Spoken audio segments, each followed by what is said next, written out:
mga congressman o ang kongreso hindi nagpatinag at hindi titigil kahit paano sabihin ng mga Duterte o kahit ano pang sabihin katulad ni Vice President Sara Duterte na political harassment daw. Okay?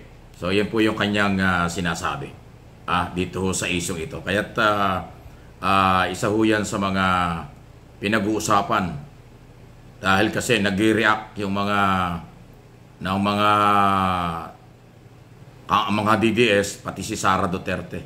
Ito po yung malinaw. Yan, nakikita ba niyo yan? Congressman Fernandez yan, Dan Fernandez ng Laguna, chairman ng Committee on Public Order and Safety. At siya yung co-chairman ng Quad Committee na pinagsama-sama, 4 na committee pinagsama-sama. Ano sinasabi rito? Walang political harassment dito. If ever na nagtutugma-tugma yung mga ebidensya at iisa yung pinatutunguhan ng aming investigasyon. Hindi namin po ito kasalanan o hindi namin po kasalanan yun. Ayan o. Ayan, okay? So at least nakita nyo. Akala nyo, nagbibiro tayo. Ayan o, galing mismo sa mambabatas na aktibo yung chairman ng komite. Maliban dyan, yung ibang mga congressman nagsalita rin, katulad ni Congressman Ako, nagsalitang, lalo yung sinabi ni Bato de la Rosa na ginamit na rin natin isang video na opportunista raw ang mga congressman. Abay, sabi ni Ako, abay, hindi kami ganun. Baka ikaw ang ganyan. Ginamit mong magiging malapit kay Duterte para maging PNP chief at maging senador. O yan. Pero by the way, yung isyong yan, may sagot na naman, nag-press conference po kahapon si Bato de la Rosa. Sabi niya, okay lang daw sa kanya. Kahit daw anong sabihin sa kanya ng mga congressman. Abay, wala siyang magawa kasi siya yung nauna na nagsalita ng hindi maganda. Alam mo, kung sinabihan mong opportunista yung mga congressman, hindi maganda yun. Kawalan ng respeto yun. So, kaya binalikan ka. Ngayon, sinasabi mo, kahit anong sabihin, hindi ka apektado. Kunwari lang yun. Alam naman natin, apektado ka na Senador Bato sa iyong mga kalagayan ngayon. Sa problema sa ICC at problema sa kinalalagyan ngayon at kinakaharap na problema ng mga Duterte at pati na yung Vice President, pati yung Congressman, lahat ng buong pamilya under investigation na ho at maraming akusasyon. Yun eh.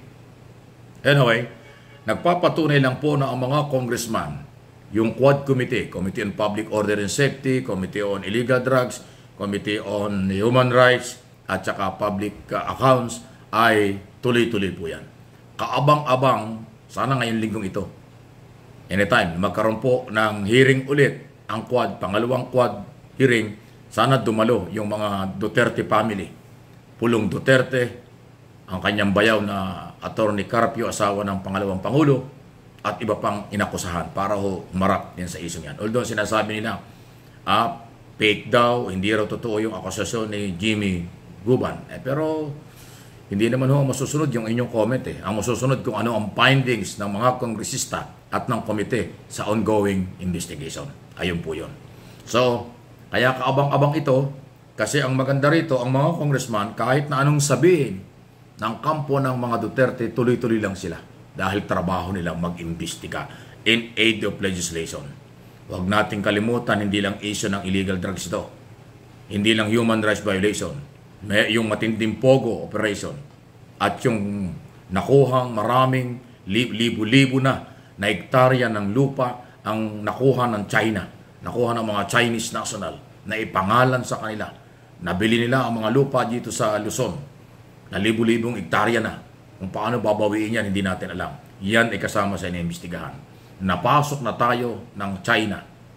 Kung yung West Philippine Sea inaagaw sa atin, nandyan yung mga pangaras ng Chinese Coast Guard, Chinese warship nila. Ito at yung pogo mukhang nagamit din sa panghimasok, pag-ispiya, kaya marami silang illegal na ginawa dito. Kaya tama lang po, suportahan natin ang Kongreso dahil nag-iimbestiga dito na seryoso. Sa Senado, dadalawang seryoso dyan eh. Si Risa Ontiveros lang at saka si Gatchalian sa Pogo Operation.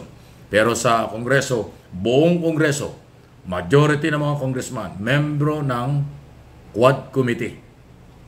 Kaya sila ay seryoso at suportado sila ni Speaker Romualdez hanapin ang katotohanan, panagutin ang mga taong nasa likod ng lahat ng iligal na ginawa nung nakaraang gobyerno at itong nakalipas na 2 taon. Hindi biro. Kaya hindi totoo yung sinasabi ni Sara Duterte na political harassment. Kaya nga sumagot si Fernandez, hindi political harassment ito. Talaga hong lumalabas ang ebidensya, nagtutugma-tugma ang mga sabuatan at mali. Lalo na ho yung pogo sa ilalim ng Executive Order number 13 na pinagmamalaki ni dating Pangulong Duterte na malinis, matinuyan. Yung pala, magdadala rito ng mga Chinese na may record na criminal, may mga criminal record sa China.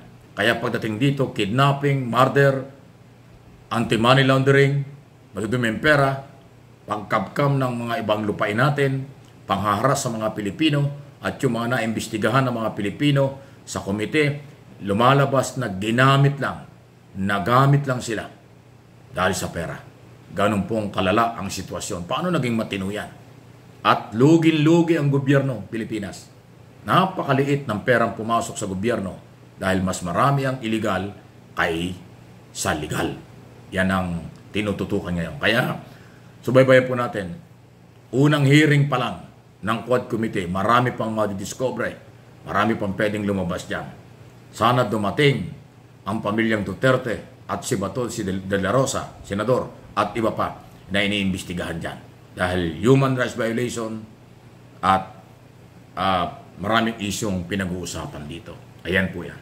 So, wala pong personalan sa isyong ito. Isyu lang, kapakanan, seguridad ng bansa ang nakataya.